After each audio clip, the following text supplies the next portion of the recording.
Hey everybody, welcome back to my channel, and I have a pretty cool new playlist that I'm creating for you guys because I wanted to offer you some variety. Over the past few months, due to this whole COVID crap, my virtual training sessions have increased, so I wanted to share some of those with my followers and subscribers. I've had the opportunity to help people all over the world thanks to technology, and we've covered all sorts of behaviors and training topics. So I decided to pop these up on YouTube because I know it's going to help a lot of people out who are experiencing the same things in their home with their dogs. And the topics in today's video that I'm sharing with you are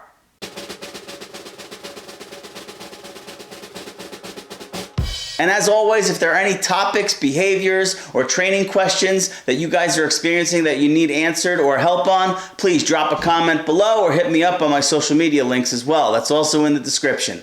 So sit back, relax, and enjoy this video consult. So I apologize. I deal with a lot of people and a lot of dogs every day. I know Cora gave me a brief rundown, but if you guys could just give me, oh, what are your names again, by the way? Bradley and Taylor. Taylor? Okay. Just Taylor, give me a brief rundown of what's going on with the dog. And the dog is Sophie. Yeah, this is Sophie. Okay. So basically, what has kind of happened is, basically there's the pandemic, right? So I've kind of started living here and I brought my dog with me. So this is not our house. So I have a female dog and he has a male dog, Mikey. Cora trains Mikey. So basically things were fine for like the first couple weeks. And then after we started staying here for like a longer term, she's 7 and Mikey's younger. What's Mikey, 3? Mikey's 4 and he's a Boston Terrier. Okay. So basically, she snaps at him in various situations and we're kind of trying to understand what her triggers are. But she does snap at him quite frequently. It's kind of like she's good 95% of the time, but there's that 5%, which we just don't know what's going to happen and when. But it seems like there's a lot of resource guarding and the triggers are around like food and space and kind of like energy. They have complete opposite energy. Mikey, the Boston, is very playful, very energetic, loves to play with toys, and she's very calm and likes to lay around and very.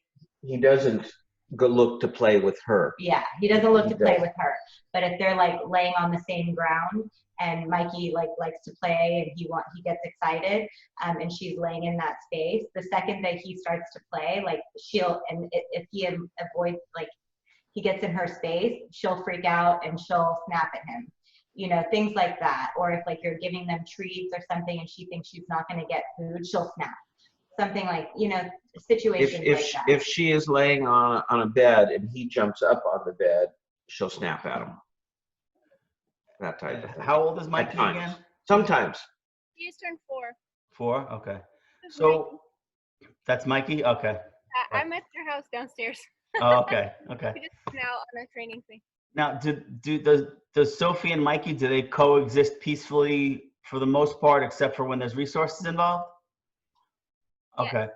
And not when it's all resources. It's kind of, obviously nothing's random, but they peacefully exist most of the time. But she gets set off a lot by energy. She's very excited, and she doesn't know what to do. Like, she follows him around a lot and copies him. So, Okay. So, Taylor, explain to me when she snaps at Mikey, what does Sophie do and how does Mikey react? So Mikey kind of rolls off Mikey, like he kind of avoids her.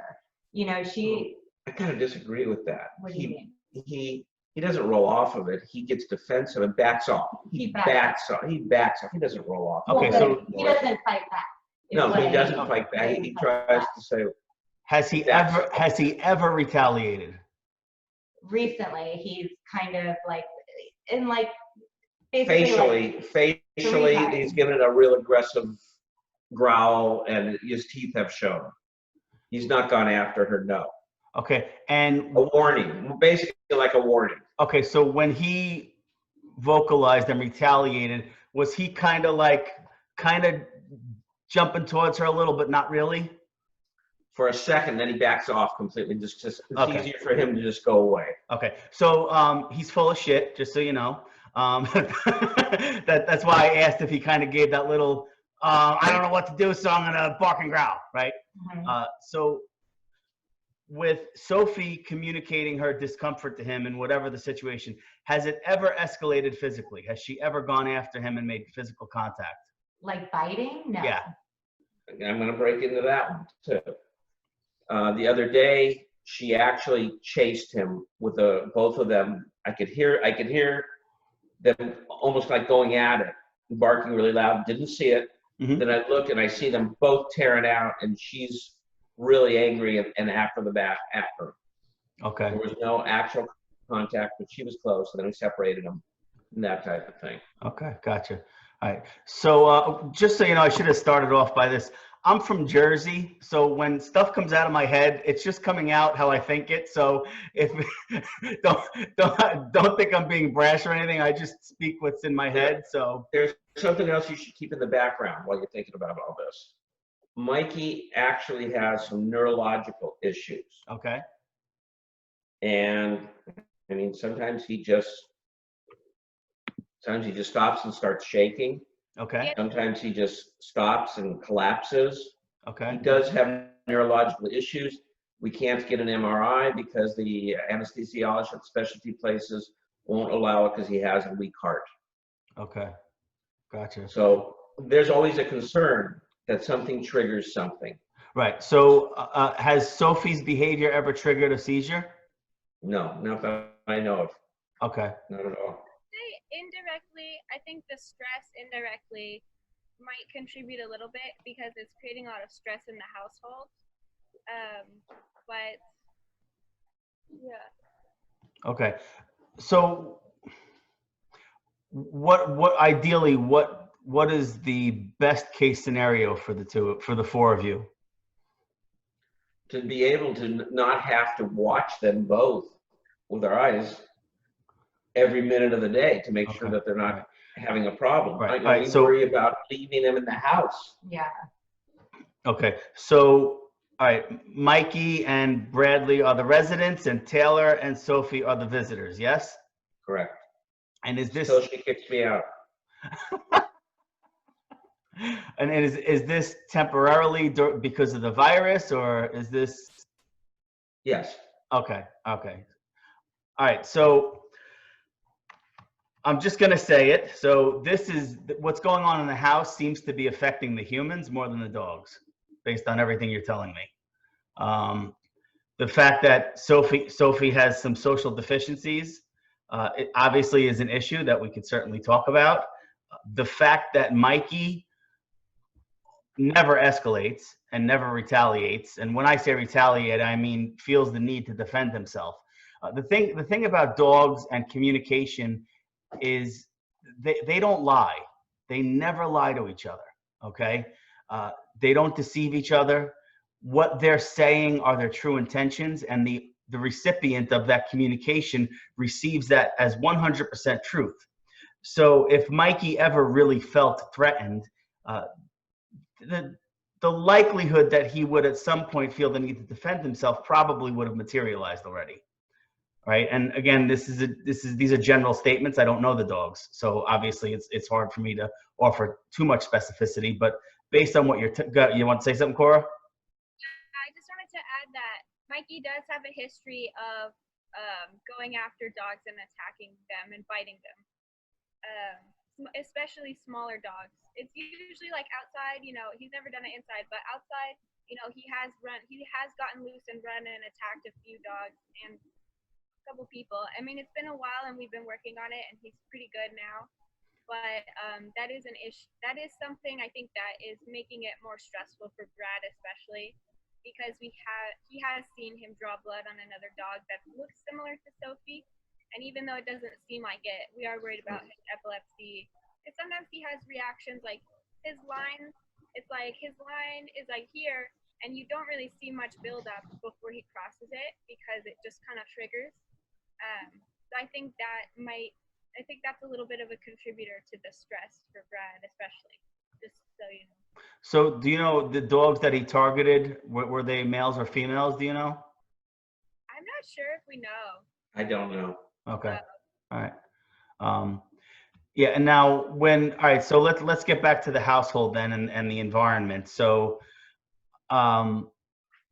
where do they eat? So we have a little gated area that we've like by the front door. So Sophie eats behind that gated area, and then we were trying to inch them closer at first so that they could see each other eat, which was a recommendation from Cora, so that maybe the food component could kind of go away.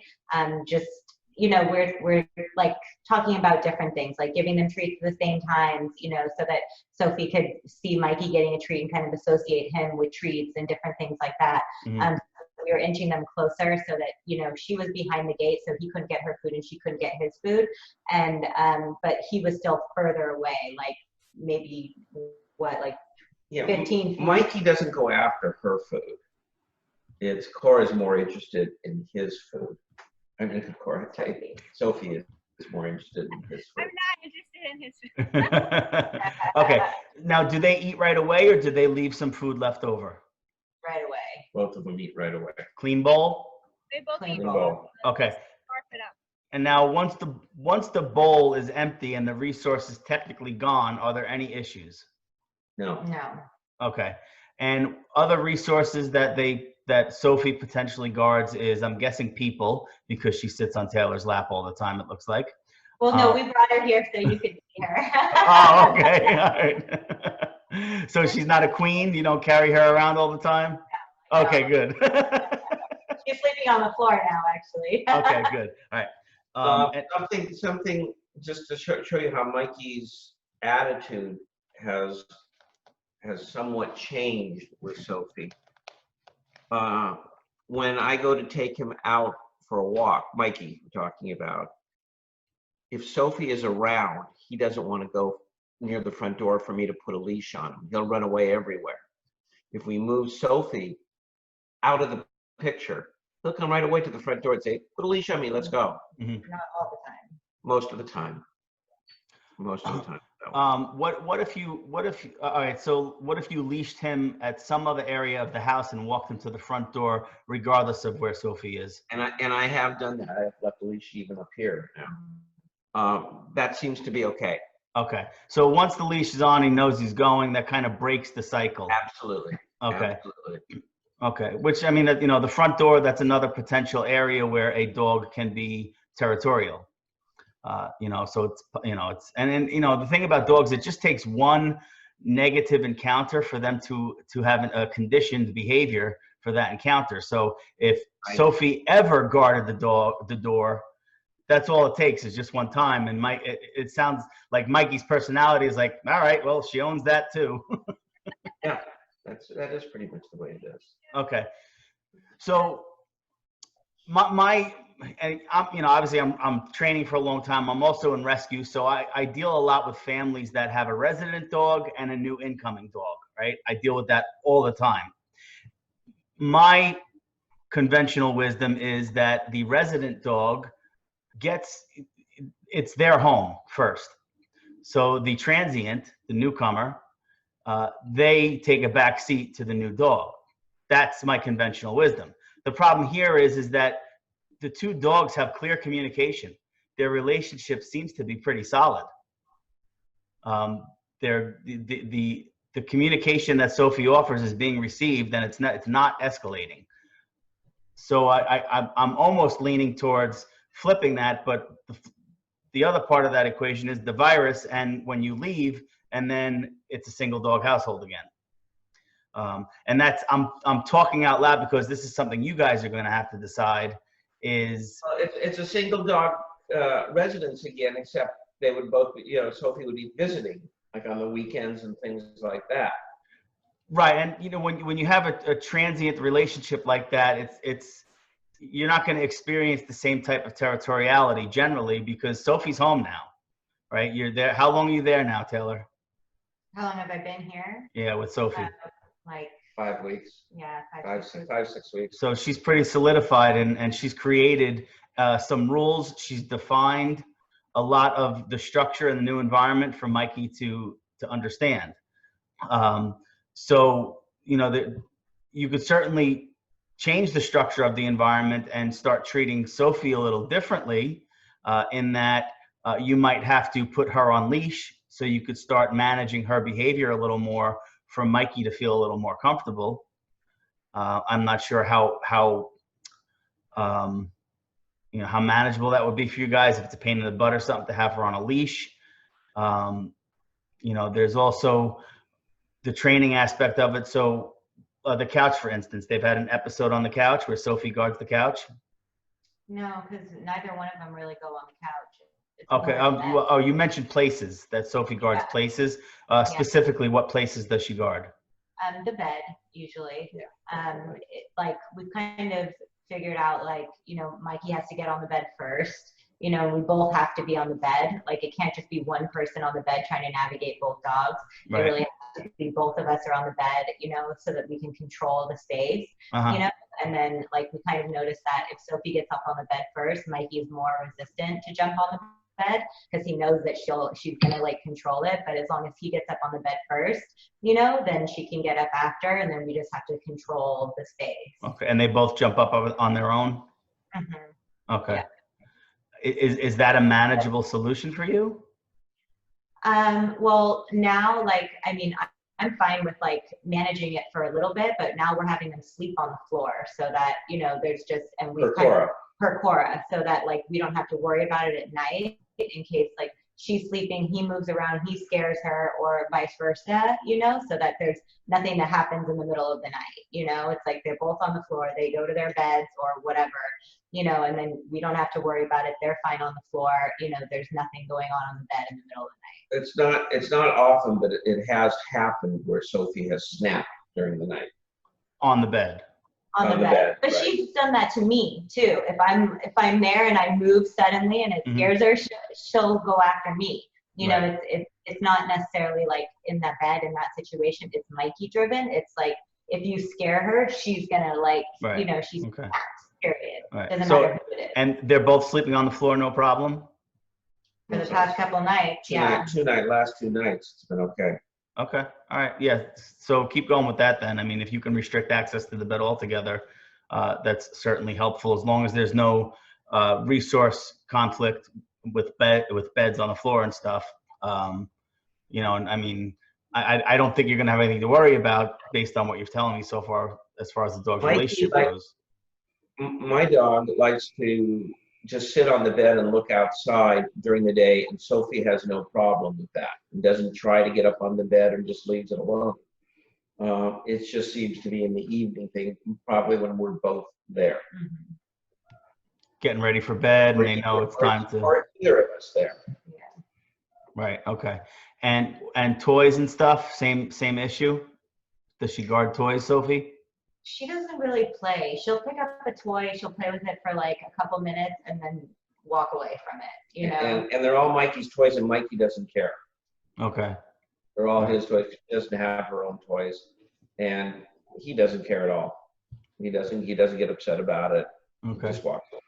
All right. So when Sophie reacts, do you guys intervene or? Well, we're just trying to figure out exactly what's the right thing, to intervene. Like at first it was like, no, bad, don't do that. And then, we started meeting with Cora, and it's like, okay, well, what is the right thing to do to where, is it a confidence thing? Do we have to like control our confidence? Is it like, is she acting out of insecurity? Is that what's making her do those things? So if we go, no, bad, and we try and like smack her or something, is that like the worst thing you can do? And so we're trying to like figure out what is the right thing to do in those situations. Usually I leave it to you, and I'm just usually trying to calm Mikey down because he's usually pretty upset. Okay. Cora, you wanted to chime in? Yeah, I just what? wanted to say it is starting to escalate, which is why we wanted to call you. Because I think with Sophie's kind of lack of training background and lack of, she has a little bit of trouble with communication. And like, I think the yelling and the, maybe more negative reinforcement was starting to cause it to escalate.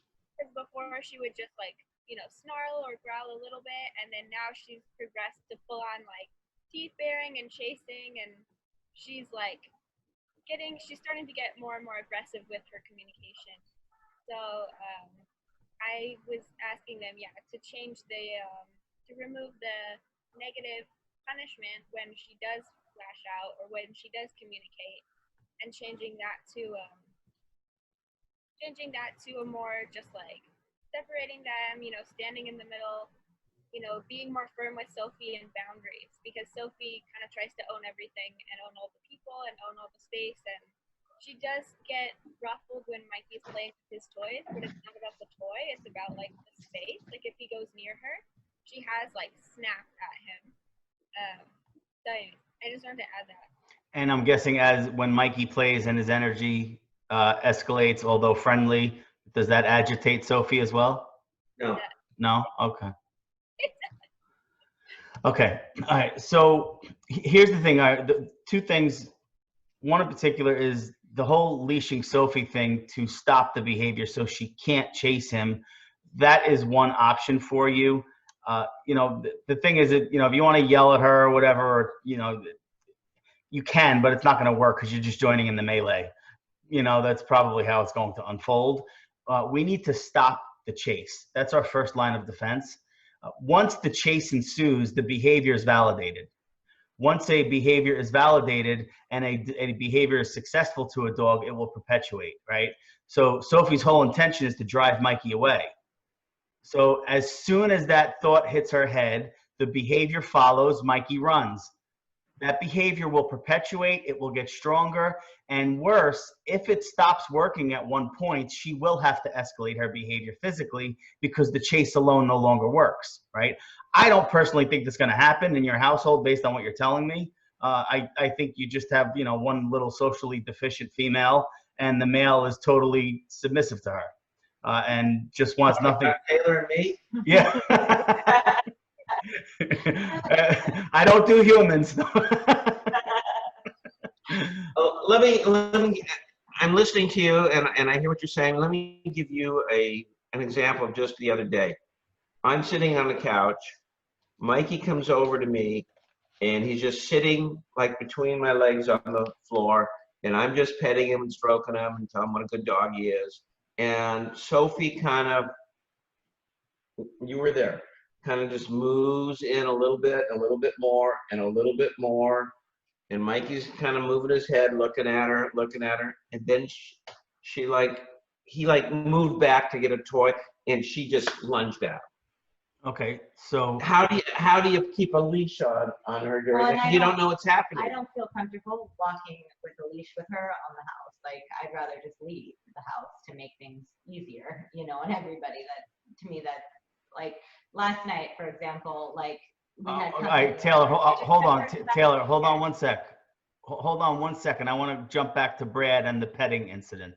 I don't want to cut you off. I don't want to miss anything. Okay, so Brad and Mikey are having a conversation. Sophie comes over and butts in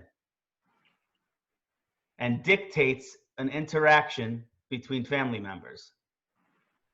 And Brad and Mikey allow it. So what makes Sophie think she doesn't make all the rules, right? So in that situation, if you're petting Mikey and Sophie attempts to approach you guys, you have to call her away. Okay. Under no circumstances should she be allowed to interrupt your conversation with Mikey. And the opposite is also true. If you're petting Sophie, Mikey can't come over and interrupt you guys. Okay, we have to dictate all social interactions, especially in households like this where there's some. We don't have that issue. Mikey never comes over. Right, it's the other way around. Yeah, and so think about Sophie. You're petting Mikey. Sophie comes over, weasels her way in. Did you start petting Sophie? No. What did you say to her or do to her? I didn't do anything. I'm really focused on Mikey, and she's not right there on top of us, but she's close enough and moving a little closer. And Mikey kind of sees it, but it's not to a point where we think there's an issue. Okay. And then all of a sudden there is, because all of a sudden Mikey says enough, and he backs up. And when he backs up, it startled Sophie, and she lunges at him. Right. So how close was Sophie to you guys before she reacted? I would say about 2 feet.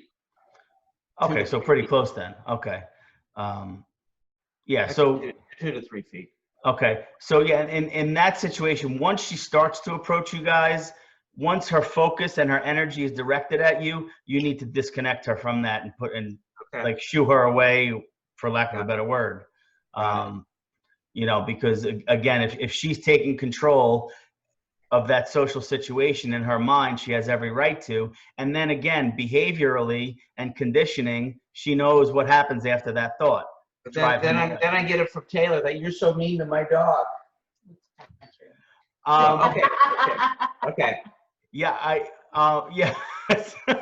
I I don't do humans. got it. I hear you, but I'm glad you said all that. That's fine. No, I got it. Yeah. Okay. And I don't want to be mean to her either. What's I that? don't want to be mean to Sophie. You're not being mean. You're being a leader.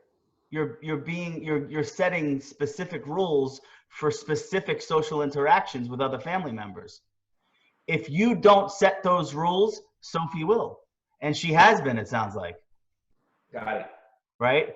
You know, and I mean, I'm going to be perfectly honest. I mean, yeah, and I don't want to, I'm not minimizing what you're going through. I understand the stress and the commotion that goes along with everything, but you guys are in a pretty good place as far as dog conflict goes in the grand scheme of the dog training community, right?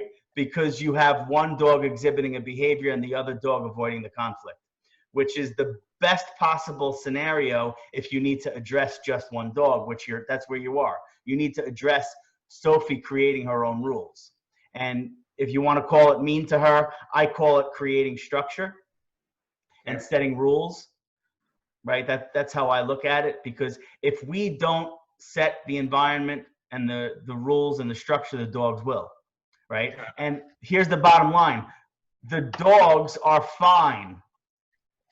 There's nothing wrong with the dogs. The humans are reacting to this. Right Yeah, here. Cora? Oh, just saying they're right here. Yeah, I see them. I'm watching them. Peacefully avoiding conflict. Yeah. So, you know, I mean, It is. I'll say that it's affecting the humans way more than it's affecting the dogs. Right, I will and- agree with that 100%. and to Cora's point, the stress that humans experience can impact dog behavior. So, you know, obviously we could do a couple of these little things, make sure that we're treating both dogs equally and we're giving them the same amount of time, the same rules, the same structure. You know, reprimanding or shooing away Sophie is not being mean. It's letting her know she's not in charge. That's all. Because really, what you guys have to decide is your current situation manageable? If it is, I'm going to be perfectly honest with you. You don't have to do anything. Nothing's wrong in your household. It's just affecting you guys. Therefore, you want to change things because it's affecting you, right? So if it's affecting you, you have to change things, right? If nothing changes, nothing changes. Sounds simple, but you know, so I see it affecting him. I see it affecting Mikey. I see a change in his demeanor at times. At times, not all the time, but as far as him avoiding, yes. that's dogs. That's not Mikey. That's dogs. It sucks because he's your dog, Yeah, right? I get that. I get that. Yeah, it sucks because No, it's I your get dog, you know, and I get that because I mean, my dogs are my babies. So again, all right, so now it's affecting it's affecting you Absolutely. because of your emotions towards your dog, which is normal. Right. Right. So therefore, Sophie has to start taking a back seat because she is the newcomer. And, you know, it's been 5 weeks. So you probably had a lot of conflict going on long before the overt conflict that you've experienced. When I say conflict, I mean, it was minimal. yeah.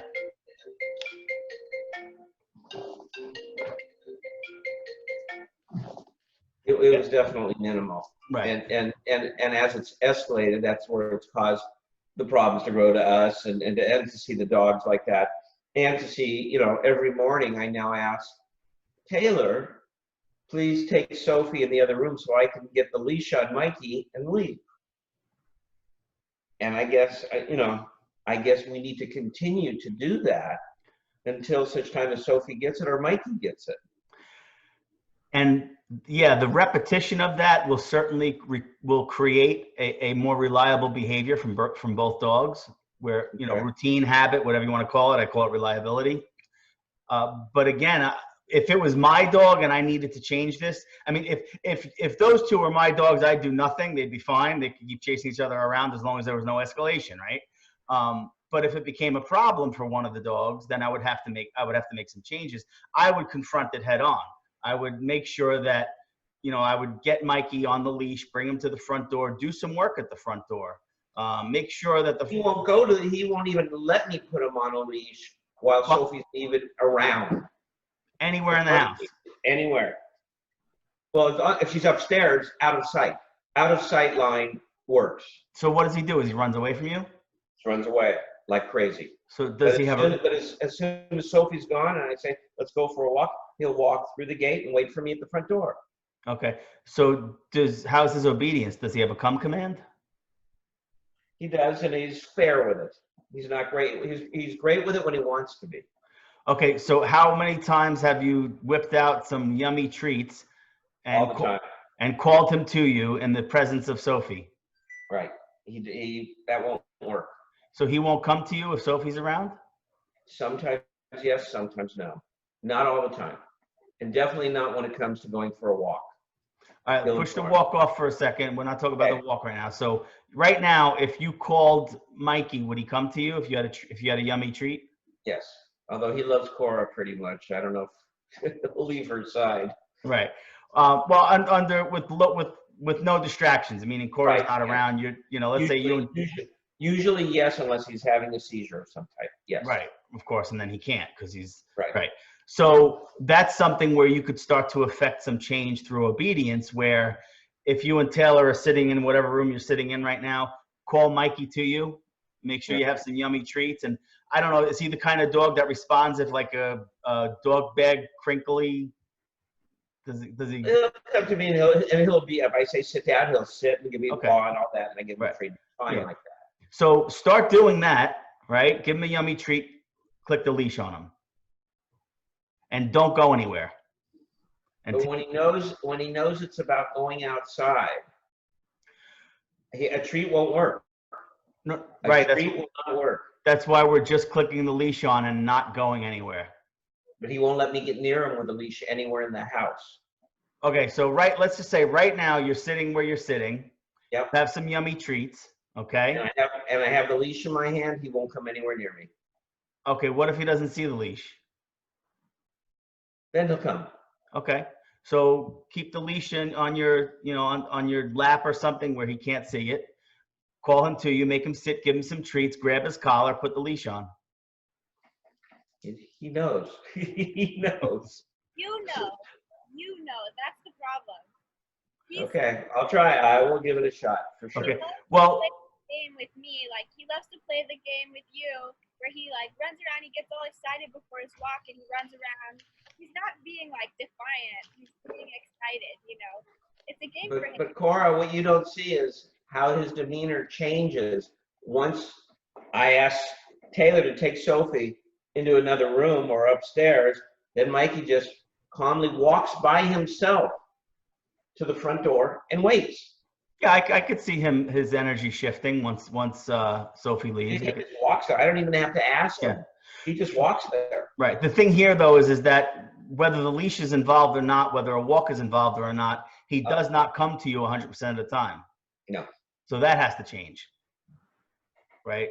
He's got to come 100% of the time when there's nothing involved. Then we could start adding and even if we're hiding the leash, right? You could hide the leash, call him to us, give him a treat. Because remember, if you're sitting in that chair that you're in right now and you call him to you 20 times today, 20 times tomorrow, and that's all you do, and you give him treats. By day 3, you call him and you're on your 50th come command and you snap that leash on and you give him another treat and then you take the leash off. That's how we start desensitizing him to the leash and desensitizing him to running away from you. Okay. We'll give it a shot for sure. I mean, I got treats in my pocket right now as we speak. Yeah. You know, and the other option is you just leash him and get him to walk past Sophie all the time and don't go anywhere. You know, just kind of walk around the house and just kind of herd associate. And he's okay with that, because I've done that sometimes, where I'll put him on the leash upstairs and walk him downstairs, and Sophie's right there, and he's fine. Right. And he's fine. He'll walk right by, and we'll go to the front door, and we'll walk out, and he'll be a total angel. It's just the approach if Sophie's around, right? Right. Right. So that's, and again, whether you start working on this over the next few days or you continue managing the environment, that's obviously a decision you guys make. I mean, Sure. most likely. I'll try for sure. Yeah. And I mean, most likely what's going to happen is that you'll get to a little bit more reliability, but then he'll run away. You can't make a game out of that. So, you know, if removing Sophie is your means of managing the situation, again, that's entirely up to you guys. But I do know that repetition and counter conditioning, they work, but it takes, you know, it takes a lot. It takes a lot of repetition to counter what the dogs are used to. And if Cora's telling me that Mikey gets excited with the whole leash thing and runs around and it's not really defiant all the time, that's something that might need to be addressed as well. So, okay. I'm fine with all of that. So I can't hear you, Cora. I was gonna say, he runs away from you, Brad. He runs away from you when you try to put the leash on without Sophie. I can't hear you, Cora. She said he runs away from you when you try to put the leash on him without Sophie around. Sometimes, not with me. Actually, not with me. And you're right. Occasionally he does, and then I finally get him to calm down and sit down, and he's okay. But it's been way more predominantly in the last, I'd say, 2 or 3 weeks. It's been much more predominant. Right. And so, Taylor, what changes can you make with Sophie as far as trying to help the situation and not allow Sophie to be as territorial or guarding of resources? So we're just trying to prevent it, you know, like we had some guests over last night and like, you know, he gets really in playful. the backyard, in the backyard. He gets really playful when we have visitors, you know, and so he was playing a lot with one of our guests. And so I just picked up Sophie. I had her sit in the back of my chair, you know, because I could tell that was going to be a situation. You know, she was going to be on the ground, he was going to play, and she would not like that. So I just picked her up, put her in the back of my seat, kept her there all night, and it was fine. You know, he controlled the floor. She was on the back of my chair, and she was fine. She was happy. He was happy. Wasn't there one incident early though? Or was that with Chris and Jessica? That was with Chris and Jessica. Okay. You know, so it was fine. You know, so like trying to prevent an incident, period, you know, so that we don't even have to, like, what do we do in an incident? You know, Right. Just trying to like recognize when, like know already like what her triggers are and just try and prevent them before they even happen, you know. So like we know already what her guards are and what her triggers are, so just trying to like clear the way so that those things don't even happen. Yeah, and that situation, I mean, that's the right call in that situation, because you have other variables, people. You can't control people. So Right. Sometimes that's the best recourse when there are variables outside of our control. And how is Sophie's obedience?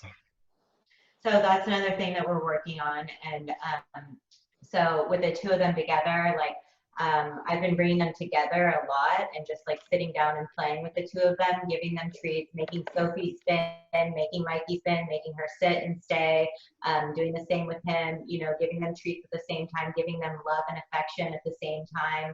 I'm just trying to really make them feel equal, you know. So I've been doing that a lot with the two of them. What else? I've been trying to work with her sometimes when I feed her, just like making her sit and stay before she eats her food, so that she kind of tries to learn a little bit of impulse control. So she just stays and sits. And so the biggest thing I'm trying to do with her is the sit and the stay, you know, just like stay away, you know. And that actually has been working because, normally she would just like jump up on the bed over and over and over again. If I put her down, she'd jump back up, down, jump back up. And like now, like even just the past 2 nights, like she jumped off the bed and I said, stay in your bed. And she stayed, she might roam on the floor a little bit, but overall she stays. And that's been amazing. So she's learning a little bit, which is good. So those are the things that I'm trying to do. Okay. And then the leash is out of the question when you don't want her to chase Mikey? I'd rather just like pick her up and control her rather than like roll her around the house on a leash. The only problem to that is there's lots of times when you're not around.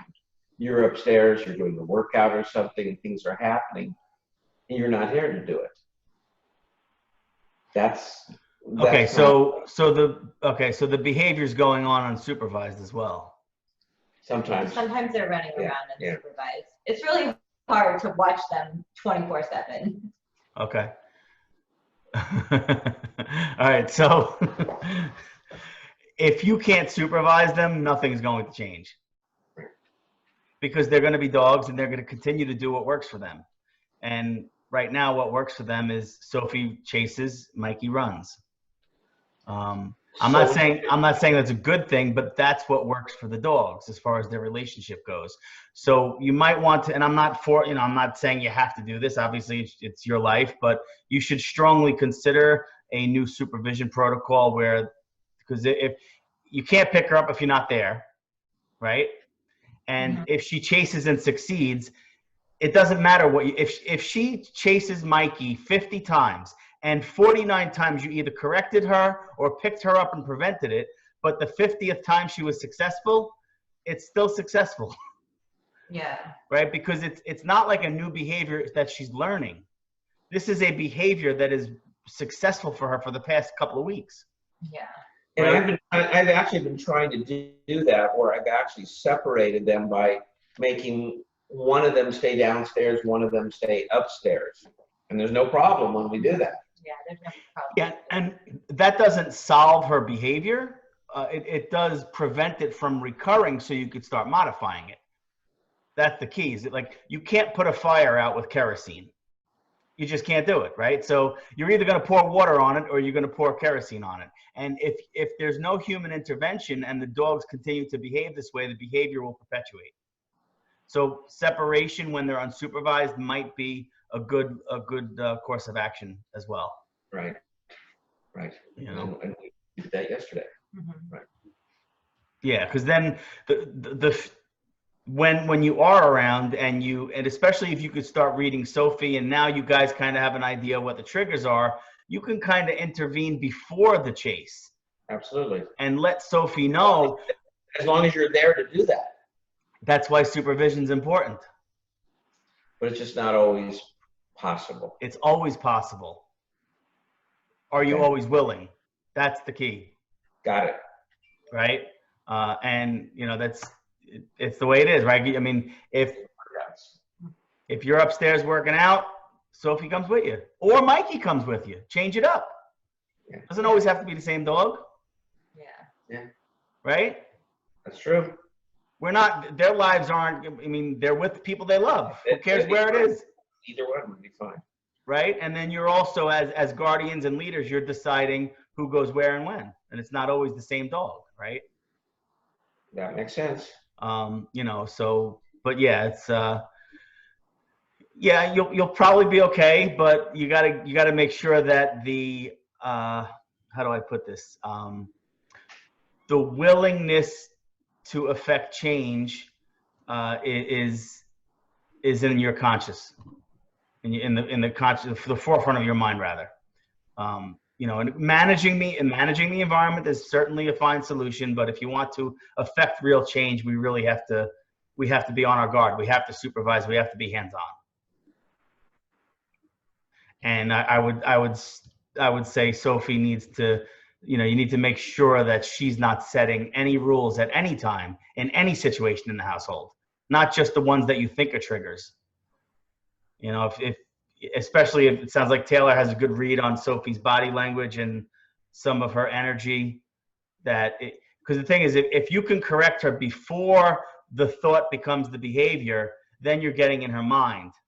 And then that's when a little, that's when that's all you need. If you're correcting her body language, if she's already in predation and starting to chase, now that's it. Now you're fighting an uphill battle.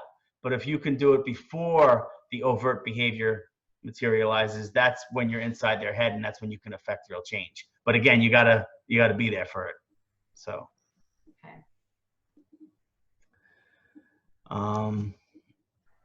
Any questions or? No, just wish us luck. Yeah, I think I get what you're saying. yeah. I get what you're saying.